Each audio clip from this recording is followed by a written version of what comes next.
Eleições 2018, divulgada mais uma pesquisa sobre a intenção de votos para governador. Alerta, a Secretaria de Saúde confirma caso de sarampo no Distrito Federal. No SOS Saúde, uma conversa com uma especialista sobre a saúde do idoso. E mais, contagem regressiva para mais uma edição da corrida Pink for Life Run. Boa noite, eu sou Juliana Cury e o Band Cidade segunda edição está no ar com as principais notícias do dia. Seja bem-vindo.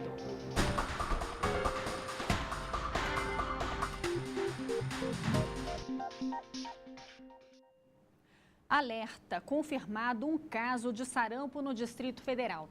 Trata-se de um jovem de 16 anos que pegou a doença depois de uma viagem a Manaus, cidade mais afetada pelo surto de sarampo no país. O jovem já está curado e passa bem. Este foi o primeiro caso da doença no DF desde 2013.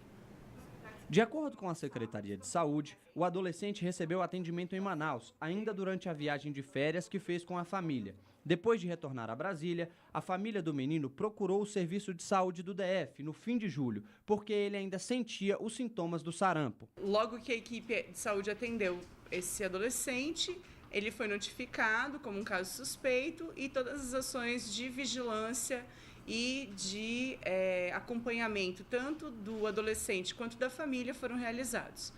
Após a investigação, nenhum outro caso foi diagnosticado ou suspeito e todas as medidas de controle foram realizadas, inclusive um reforço de vacinação para a mãe que tinha apenas uma dose de vacina. Neste ano, a campanha de vacinação contra o sarampo e poliomielite precisou ser prorrogada mais de uma vez e ainda não atingiu a meta de imunizar 95% do público-alvo do DF. Segundo a Secretaria de Saúde, existe a suspeita de 68 outros casos da doença. Por isso, o alerta é destinado inclusive para os adultos. É importante que todas as pessoas com menos de 29 anos, a partir dos 12 meses de idade até 29 anos, tenham 2 doses da vacina tríplice viral no seu cartão de vacina. E de 30 a 49 anos, que elas tenham pelo menos uma dose. Mais de 1.900 casos de sarampo no Brasil foram confirmados pelo Ministério da Saúde neste ano. Ainda segundo o Ministério, somente a vacina previne a doença com eficácia. Por isso, a orientação da Secretaria de Saúde é procurar uma das 124 salas de vacinas do DF para esclarecer qualquer dúvida sobre a vacinação.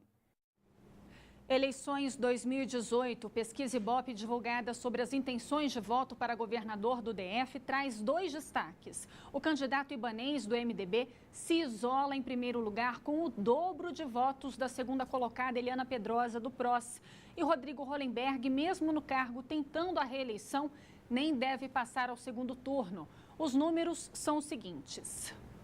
Ibanez Rocha, que na pesquisa anterior tinha 20% das intenções de voto, subiu para 34% e se isolou no primeiro lugar. Eliana Pedrosa, que tinha 21%, caiu para 17% e continua em segundo lugar, também isolada, fora da margem de erro em relação ao terceiro colocado. O terceiro é Rodrigo Hollenberg, que também caiu, de 11% para 10%. O quarto, Alberto Fraga, passou de 11% para 9%. E o quinto é Rogério Rosso, que também caiu de 11% para 8%. O general Paulo Chagas, em sexto, subiu de 3% para 4%.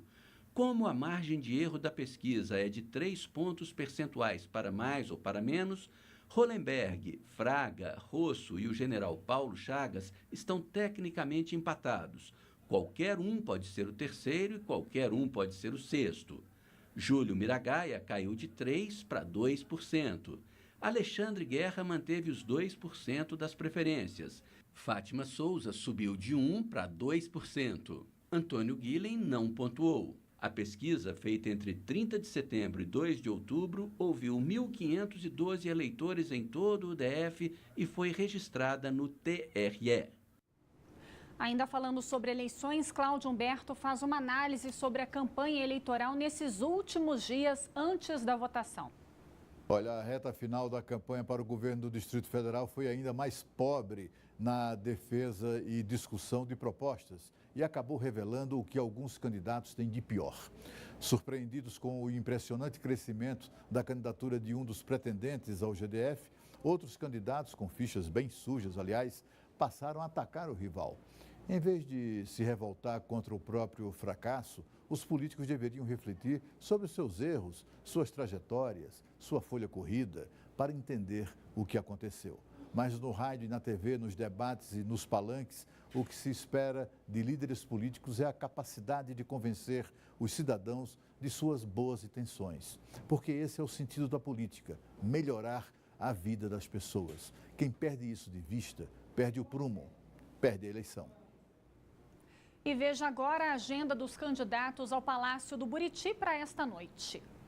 A candidata Fátima Souza, do PSOL, participa de debate em uma faculdade em Taguatinga às 7h30 da noite. O candidato do PSB, Rodrigo Hollenberg, participa de reunião com membros do Conselho Regional de Odontologia às 8 da noite. Em seguida, se encontra com policiais militares e bombeiros. E depois, às 9 horas da noite, participa do Movimento Cultural de Ceilândia. Júlio Miragaia, do PT, faz ato político em Ceilândia. O candidato do PSTU, Antônio Guiller, encerrou a agenda de campanha às 6 horas da tarde, depois de se reunir com apoiadores e filiados na sede do partido. A candidata Eliana Pedrosa, do PROS, faz reunião com mulheres na estrutural às 7h30 da noite. O candidato do MDB, Ibanez Rocha, participa de encontro com policiais militares. Rogério Rosso, do PSD, faz reunião às 7h30 da noite para discutir o plano de governo. O candidato Alberto Fraga, do DEM, teve o último compromisso desta quinta-feira às 2 horas da tarde, em uma caminhada no Pôr do Sol em Ceilândia. O general Paulo Chagas, do PRP, fez caminhada na cidade do automóvel às 4 horas da tarde, depois encerrou os compromissos. E Alexandre Guerra, do Novo, faz panfletagem em bares e restaurantes na Vila Planalto às 7h30 da noite. Domingo, no dia das eleições, o Ministério Público do Distrito Federal vai receber denúncias relacionadas a crimes eleitorais exclusivamente pelo WhatsApp no dia das eleições. O número é o 99291-5943, que aparece aí na tela, e estará disponível entre 7h30 da manhã até as 6h30 da tarde. O eleitor poderá denunciar casos de transporte irregular de eleitores, compra de voto, coação, abuso de poder e propaganda eleitoral irregular. Estamos chegando ao fim da corrida eleitoral e no dia 1º de janeiro de 2019, um novo governador vai assumir o GDF. E junto com o cargo vem a responsabilidade, compromissos e diversos problemas. Por isso, a gente mostra hoje e amanhã 2 reportagens especiais sobre os desafios que o novo governador da capital do país vai enfrentar nos próximos 4 anos.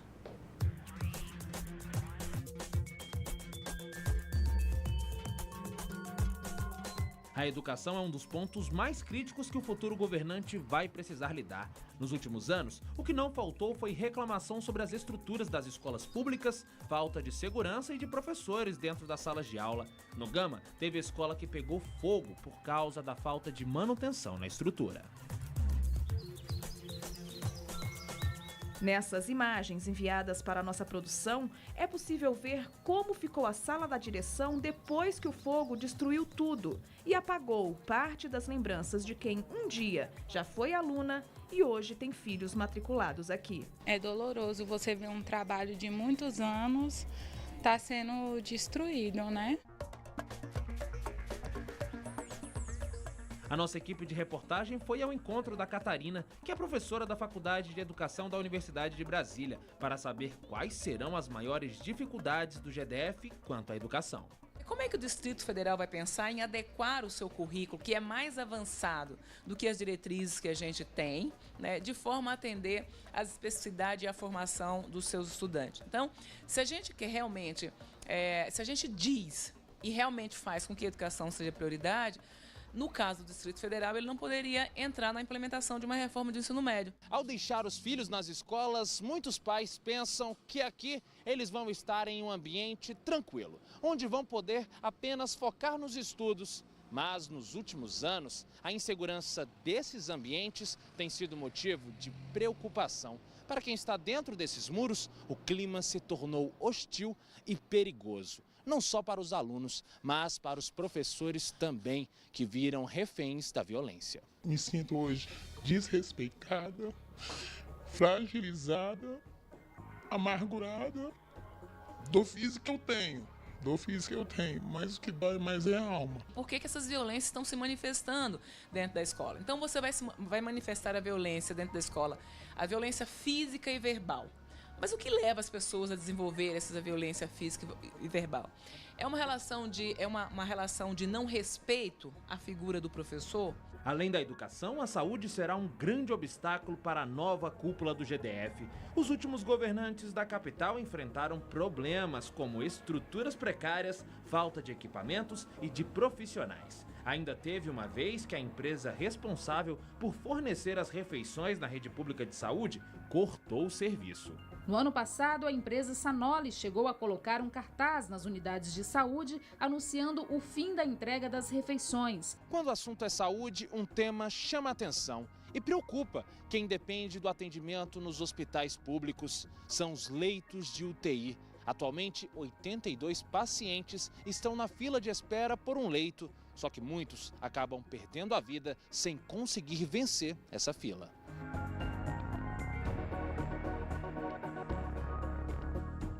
O meu pai veio a óbito, né, por omissão de socorro, né, e negligência. Nós conversamos com a professora da Faculdade de Saúde da Universidade de Brasília, Carla Pintas, para saber como o próximo governador vai encontrar a saúde pública do DF. A gente tem uma rede de saúde, olhando para o Distrito Federal, uma rede de saúde com serviços de saúde muito sucateados, precisando de reformas. Eu penso que um grande desafio é organizar algumas áreas da saúde que para a gente é importante. Por exemplo, a rede de saúde mental, a rede de saúde bucal, a oncologia. Então são áreas que são bastante específicas e que são grandes desafios.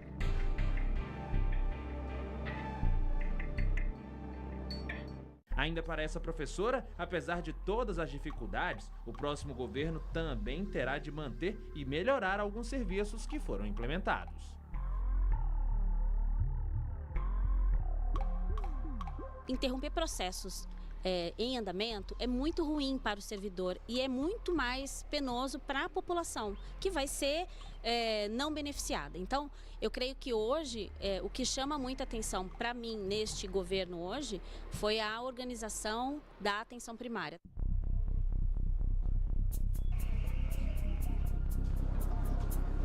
O tema Instituto Hospital de Base também promete muita discussão. Isso porque alguns candidatos são contra e outros a favor. Mas para essa professora, o atual modelo tem agradado, mas precisa de algumas melhorias. Eu sou super favorável a essa manutenção porque a gente já vê resultados positivos em 6 meses de hospital de base. Penso que assim, em algum momento a gente precisa se apropriar um pouco mais das contas da saúde. Quanto tem se gasto? Qual é o gasto hoje efetivo de uma unidade hospitalar? Pelo visto, saúde e educação são apenas alguns dos pontos estratégicos que vão exigir muito do próximo governador do Distrito Federal.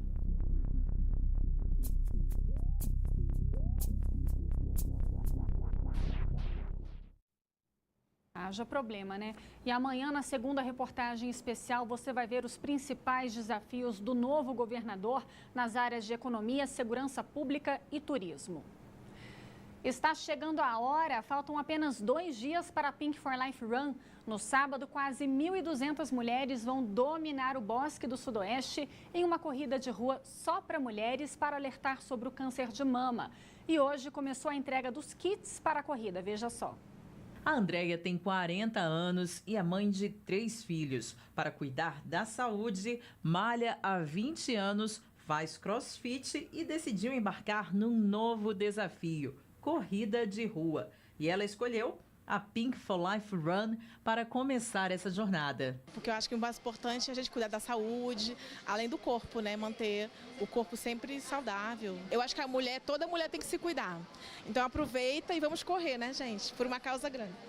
A corrida já será neste sábado. São quase 1.200 participantes inscritas que devem buscar os kits na loja Biomundo do Shopping Venâncio somente até esta sexta-feira. A Biomundo, ela sempre vai estar junto dessas iniciativas que visam justamente fomentar a saúde, a prevenção e a qualidade de vida. A Belmundo preparou, além dela estar entregando os kits aqui na loja do Venâncio, ela preparou para o dia do evento sorteios de cestas, kits, degustação, comidinhas lights, comidinhas saudáveis, kits. Então vai ser muito legal, vamos agitar. Corredora há 2 anos, a Márcia está levando os kits para a mulherada da família. Todo mundo na corrida.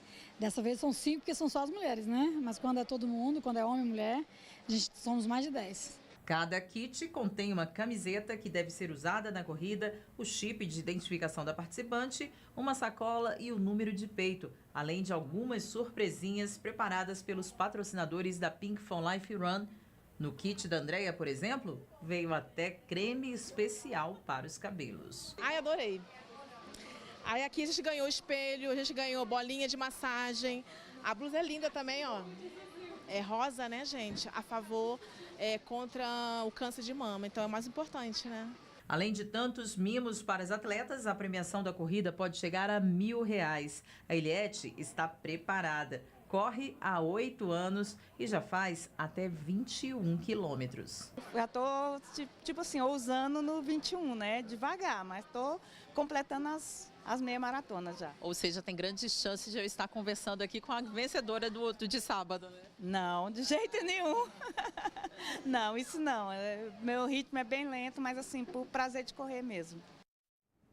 E olha, o governo federal anunciou 600 milhões de reais em recursos para o novo ensino médio. As informações hoje com João Pedro Melo, direto do estúdio da Band News FM. Oi, João, boa noite para você. Boa noite, Juliana. Boa noite para todo mundo que acompanha o Band Cidade. Olha, essa medida foi anunciada em uma cerimônia no Palácio do Planalto e é considerada como o carro-chefe do governo do presidente Michel Temer. Ele que sancionou uma lei sobre esse assunto no ano de 2017. Diante disso, o Ministério da Educação lançou uma portaria que avalia o impacto dessa ação em mais de 300 escolas públicas de todos os estados do país e também aqui no Distrito Federal. O presidente Michel Temer destacou durante essa cerimônia que o ensino médio em tempo integral pretende contemplar as demandas da educação e também da sociedade em todo o Brasil. Ainda segundo o governo, 400 milhões de reais vão ser liberados para as instituições que vão implementar o tempo integral até o ano de 2020. Esses recursos devem ser usados aí preferencialmente para a melhoria na infraestrutura das escolas, como a compra de equipamentos, também planejamento pedagógico e a formação dos professores. Mas olha, Juliana e também telespectadores, alguns dados preocupam, já que atualmente o ensino médio é o grande gargalo da educação básica brasileira. Dados do Ministério da Educação apontam que o ensino médio concentra altas taxas de abandono, uma alta porcentagem também de repetência e baixos índices de aprendizagem. Complicado. Obrigada, viu, João? Boa noite para você. Um balão que aparece do nada depois de uma descida tem causado acidentes na entrequadra da 712/713 Sul. Moradores afirmam que a falta de sinalização confunde o motorista, que quando percebe, já é tarde para desviar. Olhando assim, parece um balão normal, mas verificando o meio-fio de perto, já dá para perceber os vestígios dos acidentes. Os moradores das quadras 712/713 Sul reclamam que as batidas costumam acontecer mais durante o fim de semana, geralmente à noite e pela madrugada. Principalmente depois de umas 11 horas da noite, a hora que fica bem silêncio mesmo, né, que a gente vê esses acidentes acontecerem. A gente às vezes está dormindo tranquilo e escuta aquela freada e o barulho estrondoso, né? Porque as pessoas que vêm no sentido sul-norte aqui não veem esse balão, que ele fica numa baixada. Aí, de repente, está em cima do balão, dá aquela freada e a pessoa sobe no balão. Veja só, enquanto estávamos no local durante a tarde, quase presenciamos um acidente. Silvia mora na 713 Sul há mais de 40 anos. Disse que o Detran até já tomou algumas medidas para prevenir acidentes. Várias vezes nós recorremos ao Detran, o Detran vinha, colocava ali uns pontos luminosos, melhorava. Com o tempo, o carro batia, quebrava os pontos luminosos e ficava um tempão. Aí começava a confusão, nós recorrimos novamente ao Detran, mas ultimamente não tem vindo ninguém. Outro problema que encontramos por aqui se refere à sinalização. As placas de trânsito até existem, só que algumas delas estão escondidas. É o caso desta aqui, indicando de quem é a preferência. Mas afinal, qual é o propósito dela se os motoristas não conseguem vê-la? Margarete lembra que o trânsito ao redor desse balão é bastante movimentado, por ficar entre o Parque da Cidade e a W3 Sul. Não houve a devida preparação em termos de sinalização, de adequação do tamanho desse balão, principalmente as sinalizações, né, para comportar esse volume de carros que transita aqui, tanto de dia quanto de noite. E à noite, por falta de iluminação, isso fica grave. O Detran disse que desconhece o problema nesse balão mostrado pela reportagem. Afirmou ainda que uma equipe técnica será enviada ao local na próxima semana para fazer a identificação e análise adequada. A seguir, no SOS Saúde, uma conversa com especialistas sobre a saúde do idoso. Veja o trânsito agora na ponte JK. Tá pesado, hein? A gente volta já já.